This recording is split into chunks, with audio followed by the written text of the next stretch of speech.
નમસ્કાર વિદ્યાર્થી મિત્રો, આજે આપણે એક નવું ચેપ્ટર નંબર 2 જૈવિક વર્ગીકરણ એના વિશે આપણે અભ્યાસ કરશું. આખું ચેપ્ટર લેવાનું છે. હવે આ જે ચેપ્ટર જૈવિક વર્ગીકરણ, આના પહેલા આપણે પહેલું ચેપ્ટર જોઈ ગયા હતા સજીવ વિશ્વ. એની અંદર આપણે જે વર્ગીકરણની થોડીક માહિતી જોઈ ગયા કે જે વર્ગીકરણ એટલે શું અને વર્ગીકરણથી ફાયદો શું થાય.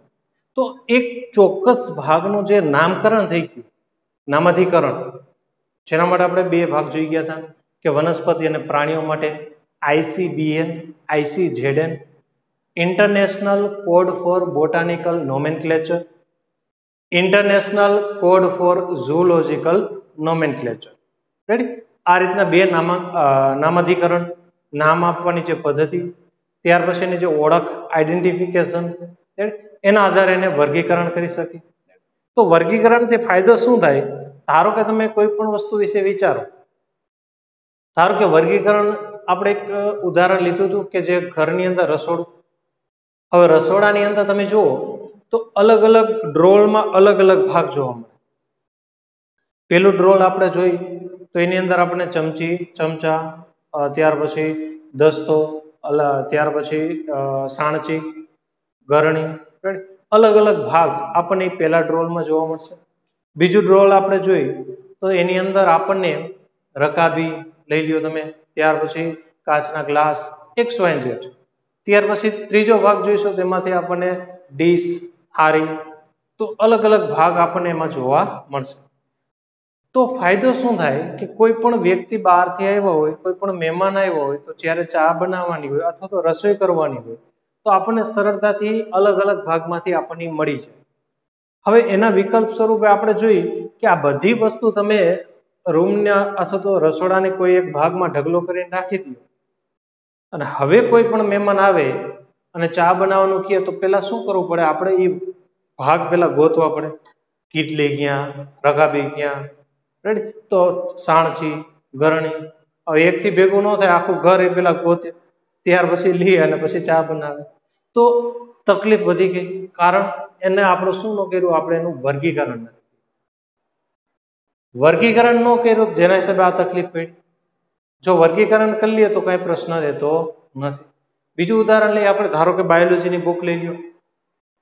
એની અંદર પહેલું ચેપ્ટર બાયોલોજીનું, બીજું ફિઝિક્સનું, ત્રીજું કેમેસ્ટ્રીનું, વળી ચોથું બાયોલોજીનું. આ રીતે ભેગું હોય તો તમે પણ કન્ફ્યુઝ થઈ જાઓ. તો એના માટે શું કર્યું? એને અલગ જ બુક, જીવ વિજ્ઞાન માટે અલગ, ભૌતિક વિજ્ઞાન માટે અલગ, રાસાયણિક વિજ્ઞાન માટે અલગ, તો દરેક માટે અલગ અલગ ડિવાઈડ કરી નાખ્યું. જેથી શું કરી નાખ્યું? એનું પ્રોપર વર્ગીકરણ કરી નાખ્યું. જેથી શું થાય કે આપણે અભ્યાસમાં સરળતાથી આનો અભ્યાસ થઈ શકે. મતલબ એક લિંક કન્ટિન્યુ જળવાઈ શકે. આમાં શું થાય કે તમે ધારો કે પેલું ફિઝિક્સનું ચેપ્ટર હોય, પછી બાયોલોજીનું હોય, તો એક ફિઝિક્સ પછી બાયોલોજીની લિંક મેચ જ ન થાય. તો વર્ગીકરણથી ઘણા બધા ફાયદા થઈ શકે, જેથી આપણે સરળતાથી એનો અભ્યાસ કરી શકીએ, આપણી કાર્યક્ષમતામાં વધારો થઈ શકે. તો આ વર્ગીકરણ વિશે આપણે અભ્યાસ થઈ ગયા. હવે વર્ગીકરણ, શરૂઆતનું જે વર્ગીકરણ, પહેલા જે વર્ગીકરણ હતું તો એ વર્ગીકરણ કયા લેવલનું હતું? તો શરૂઆતનું વર્ગીકરણ ખોરાક માટે, આશરે રહેવા માટે અને પહેરવા માટે, કે કયા વિસ્તારમાં શું ખાવું, શું રહેવું અને શું પહેરવું. આ ત્રણ જ આશ્રય સ્થાન સાથે પેલું જે વર્ગીકરણ હતું. કેમ કે શરૂઆતની અંદર એટલી બધી ટેકનોલોજી નહોતી. આપણે જ વિચારી કે શરૂઆતમાં તમે જુઓ તો શરૂઆતમાં આદિમાનવ પછી જે આધુનિક માનવનું નિર્માણ થયું, તો જે આદિમાનવમાંથી આધુનિક માનવ બન્યા, શરૂઆતમાં આપણે જોઈએ કે જે ઉદ્વિકાસી સમયગાળો, કે જે શરૂઆતમાં એપ માનવમાંથી જે ધીમે ધીમે કાળક્રમે અલગ અલગ ફેરફાર થઈ અને જે ક્રોમેગ્નોન માનવ, જે આધુનિક માનવ સાથે મેચ થાય, એનું નિર્માણ થયું. ત્યારે એટલું બધું જે ટેકનોલોજી નહોતી. તો ટેકનોલોજી નહોતી તો એ વર્ગીકરણ કઈ રીતે કરી શકે? તો એને જે મળતો ખોરાક, આ ખોરાક લેવો, આ ન લેવો, આનાથી આ થાય, આનાથી આ થાય, એ ખોરાક માટે. ત્યાર પછી રહેવું, કઈ જગ્યાએ રહેવું, ત્યાર પછી પહેરવું, શું પહેરવું, રેડી? તો આવા ત્રણ મુદ્દાના આધારે જે વર્ગીકરણ કરતું. ત્યાર પછી ધીમે ધીમે ટેકનોલોજીનું સંશોધન થયું, જે સાધનો ઉપલબ્ધ થયા અને એવા જે સાધનોના આધારે ધીમે ધીમે દરેક અલગ અલગ વૈજ્ઞાનિકોએ અલગ અલગ ભાગમાં પોતાનું જે નોલેજ વધારી અને એને શું કર્યું, વર્ગીકરણ કર્યું. એની અંદર સૌપ્રથમ એરિસ્ટોટલ કે જેને ખાલી કેને આધારે એની બાહ્ય સંરચનાના આધારે એની જે બાહ્ય સ્ટ્રક્ચર, તો એ જે બાહ્ય સ્ટ્રક્ચરના આધારે એને મુખ્ય બે ભાગ વનસ્પતિ અને પ્રાણીઓને અલગ અલગ ભાગમાં ડિવાઈડ કર્યા. તો જે વનસ્પતિને એને બાહ્ય સંરચનાના આધારે છોડ, શ્રુપ અને વૃક્ષ, છોડ, શ્રુપ, વૃક્ષ, તો અલગ અલગ ભાગની અંદર ડિવાઈડ કર્યા, નાના એનથી મોટા અને એનથી મોટા.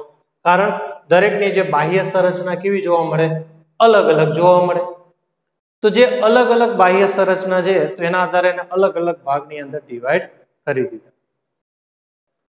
ત્યાર પછી એની અંદર પ્રાણીઓને જે લાલ રુધિર વાળા ભાગને અલગ, જેમાં લાલ રુધિર ધરાવતા નથી એ ભાગ અલગ. આ જે લાલ રુધિર ધરાવતા ભાગ એક સજીવનું ગ્રુપ, બીજા લાલ રુધિર ધરાવતા નથી બીજા અલગ સજીવનું ગ્રુપ જોવા મળે. તો શરૂઆતનું વર્ગીકરણ સમજો, આપણે શરૂઆતથી લઈ, કેમ કે શરૂઆતની અંદર એટલી બધી ટેકનોલોજી હતી નહીં. તો એ જે શરૂઆતની ટેકનોલોજી નહોતી એના આધારે આ વર્ગીકરણ આપણને જોવા મળે. એનાથી આગળ આવ્યો જે લિનિયસ, જે દ્વિનામી નામકરણ પદ્ધતિ આપણે શીખી ગયા, કે જે પહેલું નામ હંમેશા પ્રજાતિનું, બીજું નામ જાતિનું. એના માટેના જે નિયમ, સૌપ્રથમ લિનિયસ, કેરોલસ લિનિયસ, રેડી. ત્યાર પછી એનું જે નામ પ્રજાતિનું, જાતિનું, લેટિન ભાષામાં ઇટાલિક બોર્ડમાં જે ત્રાંસા લખવામાં આવે, નીચે અંડરલાઈન કરવામાં આવે, રેડી. આ બધી માહિતી આપણે શીખી ગયા. જે કેપિટલ પ્રજાતિનો પહેલો અક્ષર કેપિટલ, બાકીના સ્મોલ લેટરની અંદર લખવામાં આવે. ત્યાર પછી અમુકમાં જે સંશોધન કરેલું હોય એનું પાછળ એનું વૈજ્ઞાનિકનું નામ, શોર્ટમાં એનું નામ લખવામાં આવે, LINN, કેરોલસ લિનિયસ, રેડી. આ મુદ્દા આપણે શીખી ગયા. તો જે લિનિયસે શું આપ્યું, દ્વિસૃષ્ટિ વર્ગીકરણ પદ્ધતિ આપી. પણ ધીમે ધીમે ધીમે સંરચના અલગ અલગ થતી છે. કેમ કે બાહ્ય સંરચનાના આધારે વર્ગીકરણ કરી શકો, પરંતુ ઘણા બધા એવા મુદ્દા છે કે ધારો કે કોષ રચના તો બધાની સરખી ન હોય, કોષ દિવાલની પ્રકૃતિ દરેકમાં અલગ અલગ ન હોય, અમુક સેલ્યુલોઝ હોય, અમુક કાઇટિનની બનેલી હોય, જે અમુક પેપ્ટિડોગ્લાયકેનની બનેલી હોય. તો દરેકની કોષ દિવાલ અલગ અલગ ધરાવે, અલગ અલગ પ્રકૃતિ ધરાવે. તો એના આધારે પણ વર્ગીકરણ થઈ શકે. પોષણનો પ્રકાર, ખોરાકનો પ્રકાર દરેક માટે એક સરખો હોઈ શકે નહીં. કારણ અમુક સ્વયંપોષી હોય તો અમુક વિષમપોષી પણ જોવા મળે, તો એના આધારે પણ થશે. નૈસર્ગિક નિવાસસ્થાન તો બધી એક જગ્યાએ જોવા મળે નહીં. અમુક સમુદ્રની અંદર પાણીમાં જોવા મળે, અમુક જમીન ઉપર પણ જોવા મળે, રેડી. તો દરેક માટે અલગ અલગ કહી શકે. પ્રજનનની પદ્ધતિ અમુક અલિંગી દર્શાવે તો અમુક લિંગી દર્શાવે, રેડી. તો પ્રજનન માટે અલગ અલગ પદ્ધતિ. ઉદ્વિકાસીય સંબંધો તો અમુક અલગ અલગ સજીવમાંથી નિર્માણ પામ્યા હોય. ધારો કે વાનરમાંથી મનુષ્ય જાતિનું નિર્માણ થયું હોય, ત્યાર પછી દરેકમાંથી અલગ અલગ જાતિનું નિર્માણ થયું હોય. તો દરેક માટે ઉદ્વિકાસીય સંબંધ દરેક માટે કેવો હોય, અલગ અલગ જોવા મળે, રેડી. તો આ જે મુદ્દા, આ મુદ્દાના આધારે આપણે જે એરિસ્ટોટલ, લિનિયસ એ વર્ગીકરણ સંપૂર્ણ સમજાવી શકે નહીં. તો હવે આવા જે મુદ્દાના આધારે એનું જે વર્ગીકરણ કરવું હોય તો એનું વર્ગીકરણ ક્ષેત્ર શું કરવું પડે, વધારવો પડે. મતલબ એની અંદર નવા નવા મુદ્દા એડ કરવા પડે, જેથી શું થાય કે સરળતાથી એનું વર્ગીકરણ કરી શકે. તો આવા જે વર્ગીકરણ માટે એક વૈજ્ઞાનિક RH વ્હીટેકર, જેને સૌ પ્રથમ 5 સૃષ્ટિ વર્ગીકરણ પદ્ધતિ આપી. 5 સૃષ્ટિ વર્ગીકરણ પદ્ધતિ મતલબ એને 5 અલગ અલગ સૃષ્ટિમાં ડિવાઈડ કરી નાખ્યા. કઈ કઈ સૃષ્ટિ? પહેલી પ્રોટિસ્ટા સૃષ્ટિ લઈ લીધી, બીજી મોનેરા સૃષ્ટિ, ત્રીજી ફૂગ સૃષ્ટિ, ચોથી વનસ્પતિ સૃષ્ટિ અને પાંચમી પ્રાણી સૃષ્ટિ. આ ત્રણનો આપણે આ ચેપ્ટરમાં અભ્યાસ કરશું. વનસ્પતિ સૃષ્ટિ, પ્રાણી સૃષ્ટિ, આના પછીનું જે ત્રીજું ચેપ્ટર એની અંદર આપણે ત્રીજું અને ચોથું ચેપ્ટર, ત્રીજું વનસ્પતિ, ચોથું પ્રાણી સૃષ્ટિ, રેડી. આ રીતે સળંગ આ ચેપ્ટરનો અભ્યાસ આવશે. હવે આ રીતે એને 5 સૃષ્ટિ વર્ગીકરણ આપી દીધું, જે તમે ટેક્સ્ટ બુકની અંદર જુઓ કોષ્ટક, જેથી તમને ખ્યાલ આવશે કે જે 5 સૃષ્ટિ વર્ગીકરણ એ મુખ્ય 5 મુદ્દાના આધારે વર્ગીકરણ કર્યું. કઈ રીતે?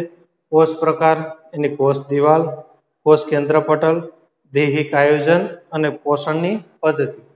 જોઈ લઈએ ઉપર મોનેરા, પ્રોટિસ્ટા, ફૂગ, વનસ્પતિ અને પ્રાણી સૃષ્ટિ. કોષ પ્રકાર, જે મોનેરા આદિકોષ કેન્દ્રીય, પ્રોટિસ્ટા, ફૂગ, વનસ્પતિ અને પ્રાણી, એ બધાને કેવા લઈ લીધા? સુકોષ કેન્દ્રીય.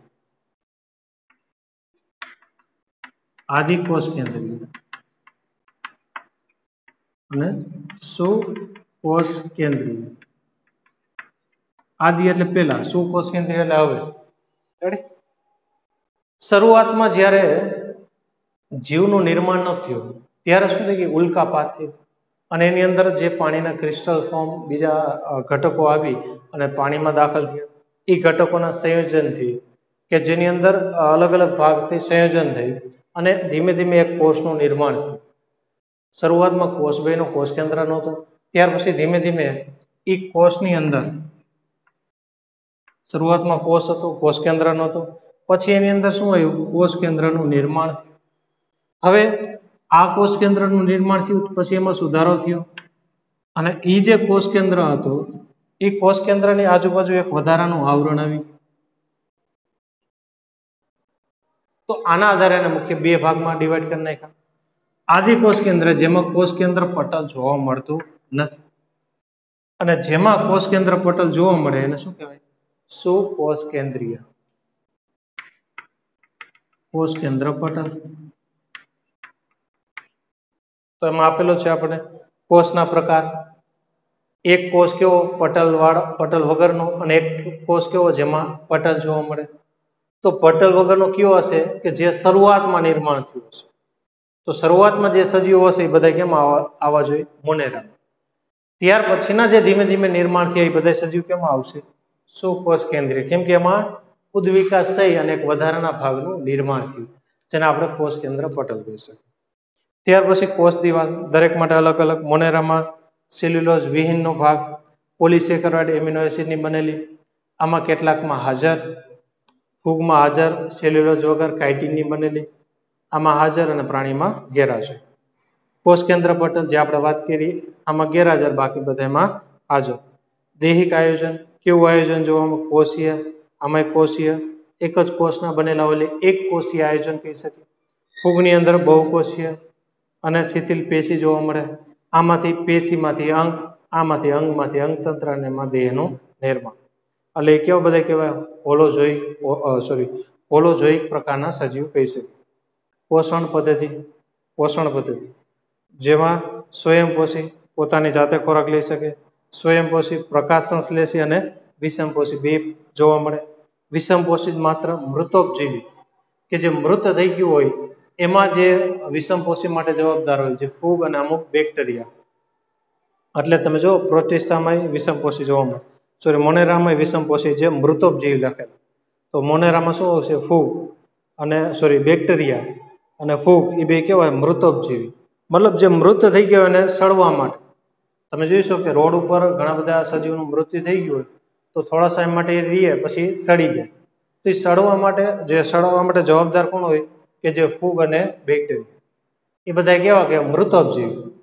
એ એનો જે ખોરાક તરીકે ઉપયોગ કરી અને આખી પ્રક્રિયા થઈ શકે. રેડી? એ 12મા ધોરણની અંદર આપણે આવશે. ત્યાર પછી વનસ્પતિ, સ્વયંપોષી, પ્રકાશ સંશ્લેષણ, વિષમપોષી, હોલોઝોઇક, મુખ અને મળ દ્વાર, આખી જે સંરચના આને શું કહે? હોલોઝોઇક કહી શકીએ. પ્રાણી સમ, જે મૃતોપજીવી વગેરે કહી શકીએ. એ સંરચનાનો આપણે અભ્યાસ કર્યો. આ એની થોડીક માહિતી. હવે પહેલાનું જે વર્ગીકરણ અને હાલનું વર્ગીકરણ સમજો. આની અંદર બધું તમને મિક્સ આપી દીધું. મેં તમને કાયદેસર અલગ ટોપિક વાઇઝ, મુદ્દા વાઇઝ અલગ પાડી દીધા, જેથી શું થાય કે તમે જ્યારે આ ટોપિક વાંચો એટલે કન્ફ્યુઝ ન થાવ એના માટે. તો પહેલાનું વર્ગીકરણ શું હતું? કેમ કે એટલે બધી સંશોધન નહોતું, જેથી શું થાય કે પ્રોપર વર્ગીકરણ નહોતું કર્યું.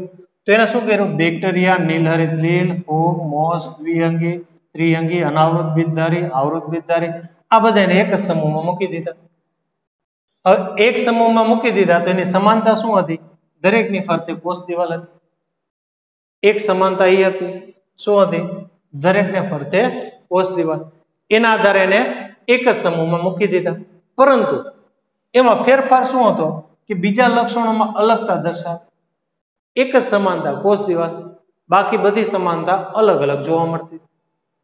સ્વાભાવિક છે, તમે જોઈ શકો બેક્ટેરિયા, નીલહરિત, ફૂગ, આ બધામાં અલગ અલગ જોઈ શકીએ. અનાવૃત, આવૃત, બીજની આજુબાજુ આવરણ જોવા મળે તો આમાં ક્યાં જોવા ન મળે, આમાં બીજનો ભાગ ન જોવા મળે. સમજાય? તો એની અંદર ખાલી એક કોષ દિવાલની સમાનતાના આધારે એને એક જ ગ્રુપમાં મૂકી દીધા. બાકી બીજી બાબતમાં એ અલગપણું દર્શાવે. બીજું જોયું કે ધારો કે કયા બાબતમાં અલગપણું દર્શાવે, કે જે બીજા લક્ષણોમાં અલગ પડતું દર્શાવે, કે જેમાં આદિકોષ કેન્દ્રીય બેક્ટેરિયા અને નીલહરિત લીલ કે જેને સુકોષ કેન્દ્રીય સમૂહ સાથે લાવે.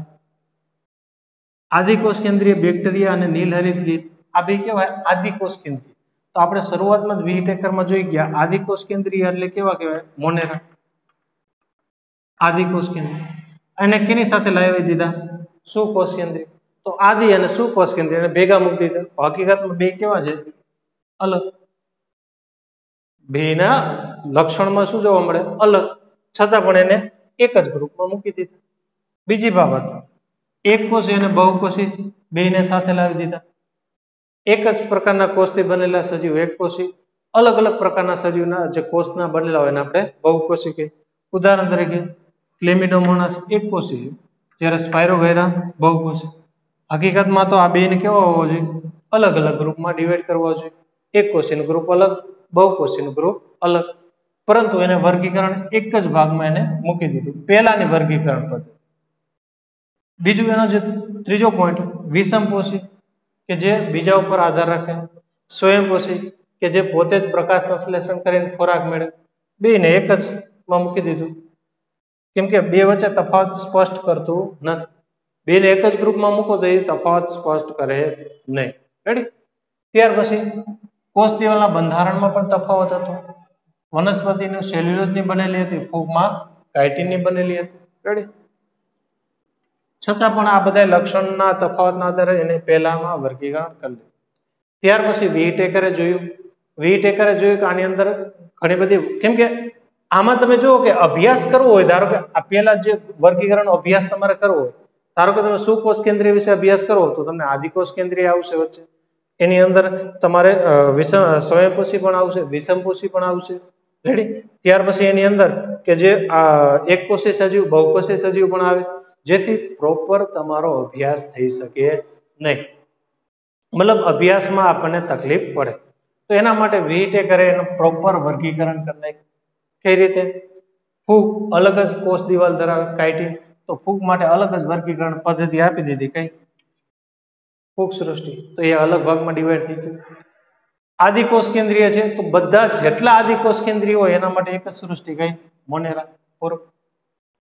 તો તમારે આદિકોષ કેન્દ્રીય વિશે અભ્યાસ કરવો તો કઈ સૃષ્ટિ જોવાની? મોનેરા. બાકી બીજા વિશે વિચારવાનું નહીં. ત્યાર પછી એક કોષી, સમજો, બહુકોષી નહીં, માત્ર એક કોષી, પણ કેવા? સુકોષ કેન્દ્રીય, જેની આજુબાજુ આવરણ જોવા મળે. તો એક કોષી સુકોષ કેન્દ્રને કેમાં મૂકી દીધા? પ્રોટિસ્ટા. પૂરું. પહેલા એ કેમાં હતા એની માહિતી આપી દીધી.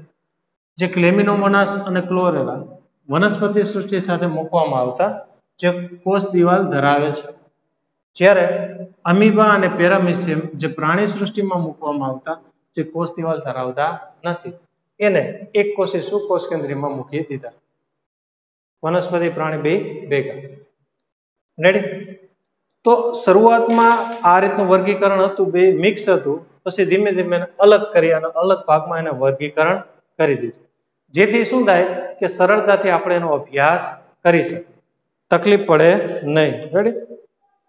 તો હવે આ ચેપ્ટરની અંદર આપણે મુખ્ય 3 ભાગ વિશે અભ્યાસ કરવાનો મેં તમને વાત કરી, પ્રોટિસ્ટા, મોનેરા અને ફૂગ. તો આપણે પહેલા સૃષ્ટિ મોનેરા વિશે અભ્યાસ કરશું. આ જે મુદ્દા આમાં મિક્સ છે, આપણે કાયદેસર લખેલા છે. તમારે લખવું હોય તો લખી નાખજો. બરોબર? થોડીક વાર વિડીયો રાખશું આપણે તો તમે એમાંથી લખી નાખજો. ગયા લેક્ચરની અંદર આપણે સૃષ્ટિ મોનેરા વિશે અભ્યાસ કરશું.